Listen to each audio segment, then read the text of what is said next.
Lázaro Lubiano, el cual voy a hablar sobre los mercantilistas, los cuales decían que la riqueza de un país era los metales preciosos y el oro, que lo ocupaban como intercambio de bienes y servicios. Su servidora, Sofía Rivera García, el cual abordé el tema de los fisiócratas, el cual ellos indicaban que para incrementar o tener un mayor ingreso hacia el Estado era a partir de la producción agrícola de la tierra. Y finalmente, su servidor, Luis Antonio Pineda Sánchez, yo les voy a hablar sobre Adam Smith, la escuela clásica y algunos de los libros que publicó Adam Smith sobre las bases del capitalismo.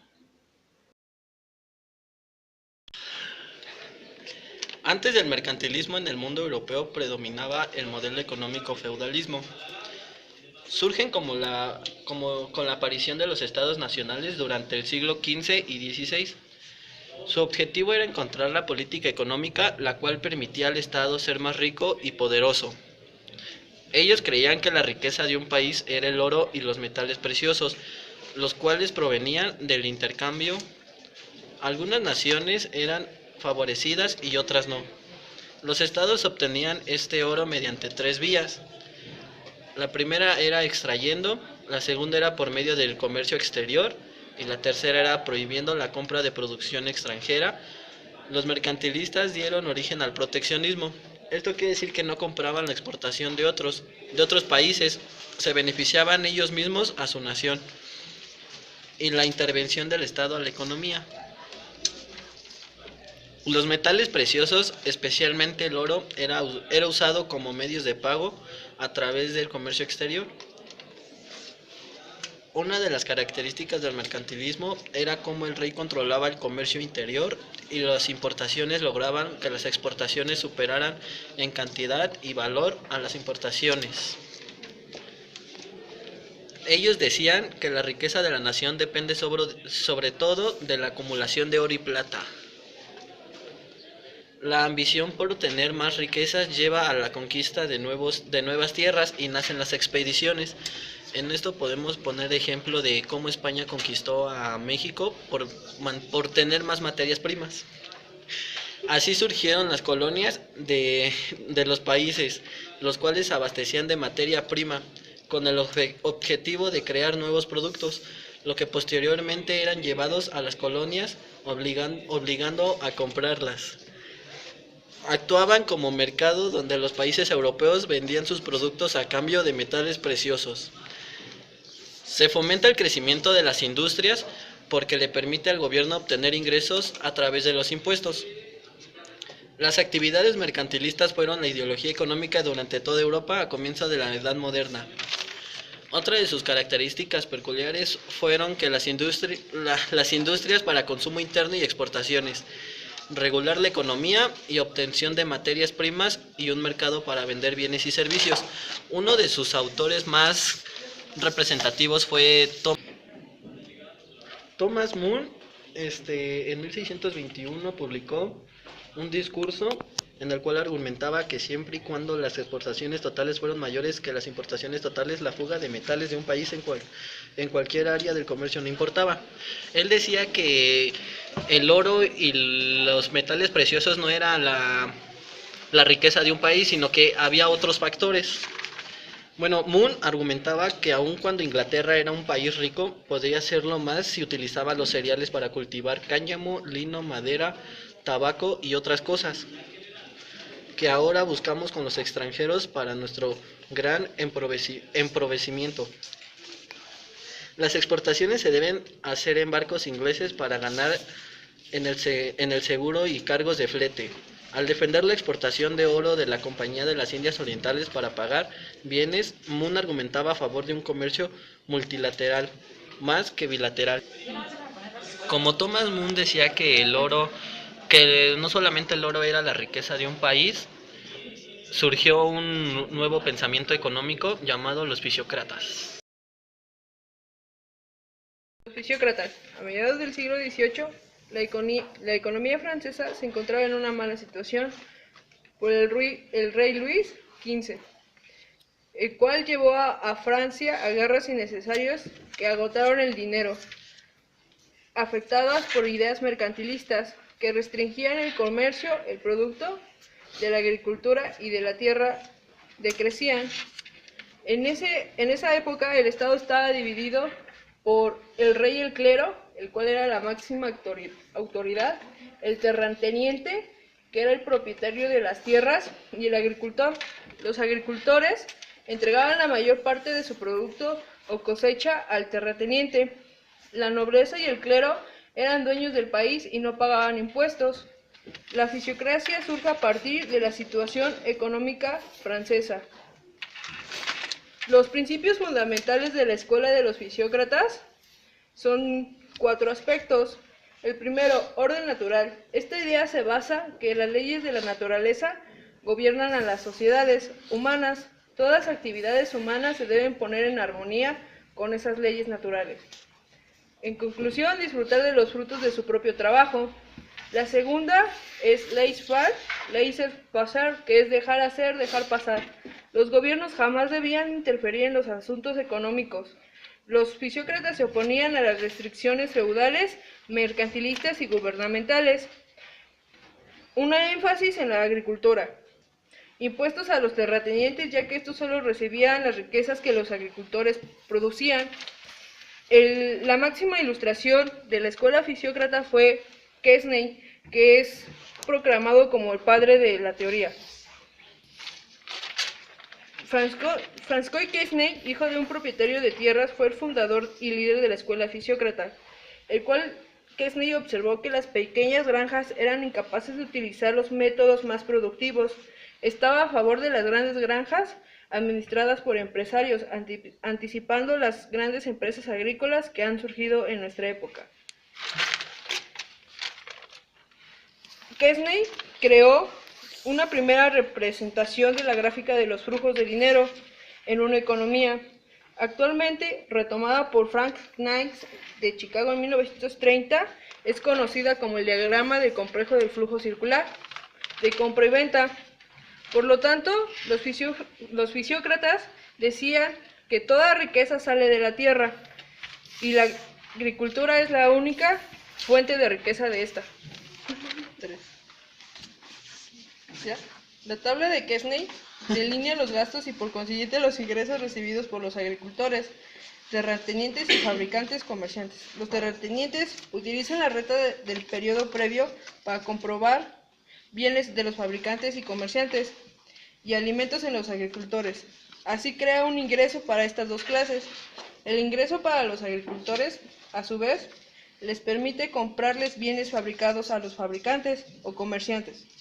Los fabricantes, comerciantes, utilizan ese ingreso para comprarles alimentos a los agricultores, lo que se genera un ingreso para los agricultores. Los agricultores pagan la renta de sus ingresos de la granja y el ciclo se repite. La tabla económica de Quesnay presagió el análisis del ingreso nacional y colocó las bases del trabajo estadístico para describir la economía. Quesnay trató de estimar los valores de la producción anual y otros agregados. La tabla también era explícita en cuanto al concepto de equilibrio dentro de la economía como un todo, debido a que así cuando cambiaba una de las variables interdependientes, otras también se afectaban por ellas. ¿Cuántos minutos dices? 3. Esto presagió las ideas principales de Adam Smith, el cual se utilizó posteriormente en el análisis de la renta de Ricardo Malthus y Edward West, pero ninguno de ellos reconoció, como lo hizo Turgot, que cuando las unidades sucesivas de un factor productivo variable se suman a la tierra, los rendimientos crecientes pueden predecir inicialmente a los rendimientos decrecientes, el cual ayudó a formarse la escuela clásica de Adam Smith. Adam Smith fue un gran estudioso escocés que vivió en 1723 a 1790, el cual fue conocido más por su libro publicado en 1776, Investigación sobre la naturaleza de las causas de la riqueza de las naciones,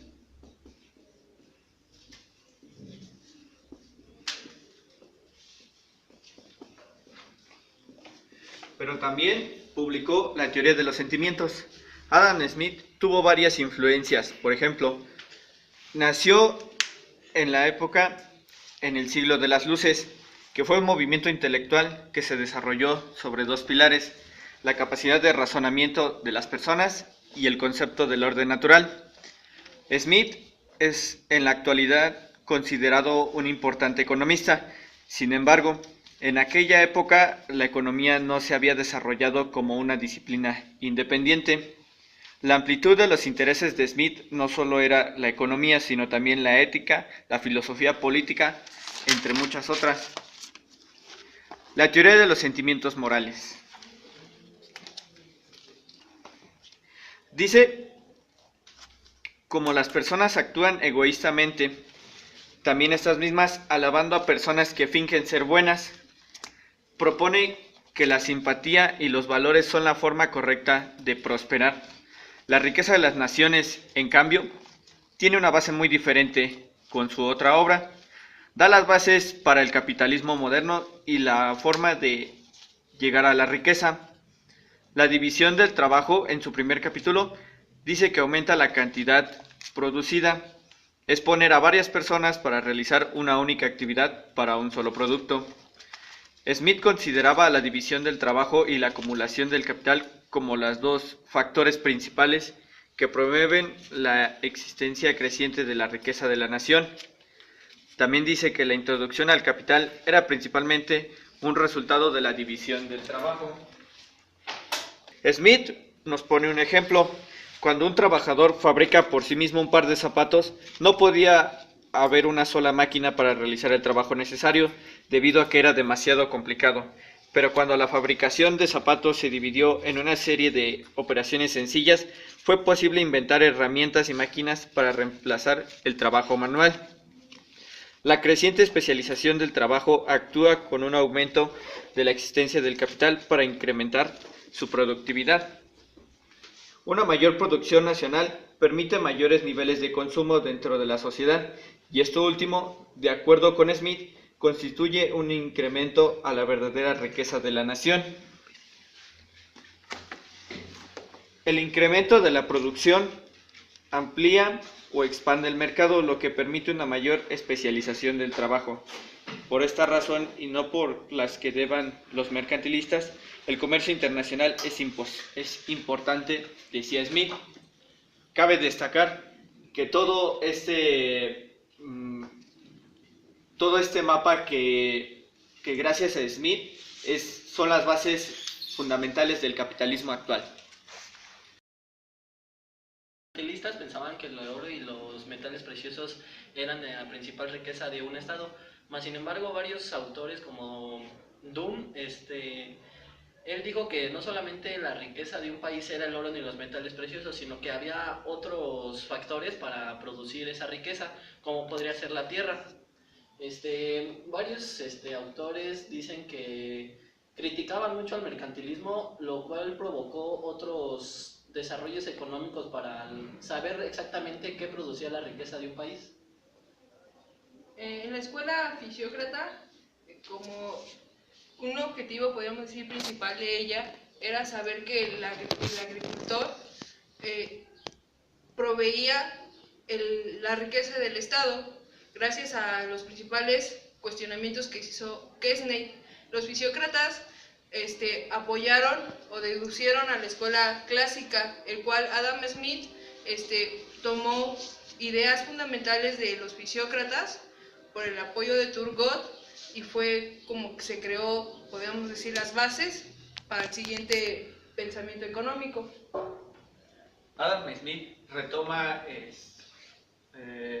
varios conceptos de teorías anteriores, siendo así que estas no son del todo obsoletas, sino son el parteaguas para nuevo tipo de teorías. Y Adam Smith, en algunos de sus libros, fueron las principales bases para el capitalismo, para las bases del capitalismo, y fue influenciado mucho por su época en la que él nació, que fue en el siglo de las luces. Fue así como tomó las bases tanto de tipo naturaleza como de tipo industrial. Muchas gracias por ver nuestro video, les agradecemos.